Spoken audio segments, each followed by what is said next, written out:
আল্লাহ পাক বলেন, ইয়া আইয়ুহাল্লাযীনা আমানু কু আনফুসাকুম ওয়া আহলিকুম নারা। ও ঈমানদারের দল, তোমরা নিজে জাহান্নামের আগুন থেকে বাঁচো, তোমার পরিবার পরিজন আত্মীয় স্বজন আপনজন পরিবেশ সমাজ এবং দেশকে জাহান্নামের আগুন থেকে রক্ষা করো।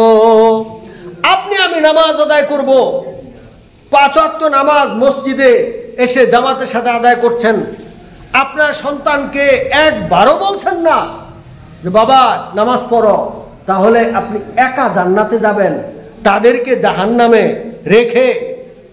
এটা তো হয় না। আমি যে বয়ান করছি এটা কিন্তু বিরাট বড় তাবলীগ। কারণ রাসূল সাল্লাল্লাহু আলাইহি সাল্লাম বলেছেন, বাল্লিগু আন্নী ওয়ালাউ আয়া। আমার একটা কথা হলেও আমার পক্ষ থেকে তোমরা প্রচার করো। এটাও প্রচার, এটাও তাবলীগ।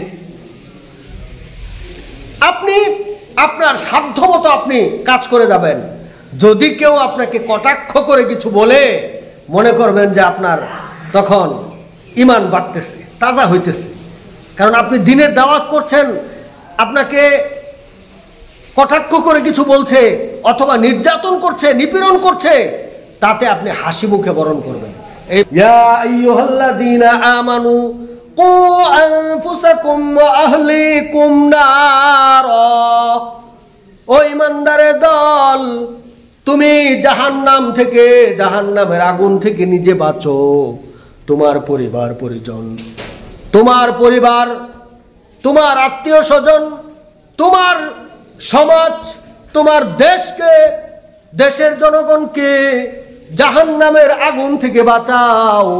তার জন্যই আমার যে দায়িত্ব, সর্বপ্রথম আমার পরিবারে, তারপরে আমার আশেপাশের পরিবেশ, তারপরে আপনাদেরকে বয়ান করছি। এই দায়িত্বটা হলো উলামায়ে কেরামের যে দায়িত্ব, সেই দায়িত্ব পালনের জন্য আপনাদের এইখানে বলা। এটা আমাদের বলতে হবে। আমি আপনাদেরকে অনুরোধ করি, আপনি যে পজিশনে থাকেন, যে অবস্থানে থাকেন, আপনি জুলুমের বিরুদ্ধে লড়বেন, তাহলে আপনি তৃপ্তি পাবেন। মরে গেলেও শান্তি পাবেন। মরার আগে আপনি কালেমা পড়বেন, আর শান্তি, তৃপ্তি, কি যে মজা, জান্নাত সামনে ধরবে, এটা দেখবে। পরিষ্কার আওয়াজ, ইয়া আইয়াতুহান নাফসুল মুতমাইন্নাহ ইরজিই ইলা রাব্বিকি রাদিয়াতাম মারদিয়াহ ফাদখুলি ফি ইবাদি ওয়াদখুলি জান্নাতি। হে প্রশান্ত মন, প্রশান্ত চিত্ত, প্রশান্ত আত্মা, ইরজিই, রিটার্ন করো, ব্যাক করো, তোমার বাড়িতে আসো। ইরজিই আল্লাহ পাক কেন বললেন? ফিরে আসো কেন বললেন? বলতে পারতেন যে চলে আসো, ও আত্মা চলে আসো। ফিরে আসো কেন? আপনি যখন বাসা থেকে রামভদ্রপুর বাজারে যাবেন বাজার করতে, আবার বাসায় ফিরবেন না, এই ফিরাটা আপনার আসল যে বাড়ি দুনিয়ায়, যদিও এটা নকল বাড়ি, এটা ঠিক না, আসল বাড়ি আমাদের জান্নাত। প্রত্যেকের জন্য একটা করে জান্নাত তৈরি করেছেন আল্লাহ পাক। হ্যাঁ, আমার আপনার আমলের ত্রুটির কারণে, গুনার কারণে এই জান্নাত তখন আমার থাকবে না, যারা প্রাপ্য তাদেরকে দিবে, আমি তখন জাহান্নামের বাসিন্দা হয়ে যাব। নাউযুবিল্লাহি মিন যালিক।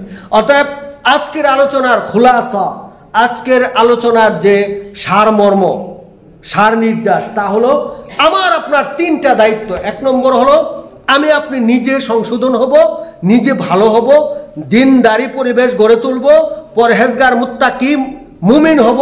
তারপরে আমার আপনার সন্তান, আমার আপনার স্ত্রী পুত্র আত্মীয় স্বজন পরিবার পরিজনকে জাহান্নামের আগুন থেকে রক্ষা করার জন্য, বাঁচানোর জন্য দাওয়াত দিব, তাদেরকে সেই পরিবেশে গড়ে তোলার জন্য সর্বাত্মক চেষ্টা চালাবো। 3 নম্বর দায়িত্ব হলো আপনার সমাজকে বাঁচাবেন।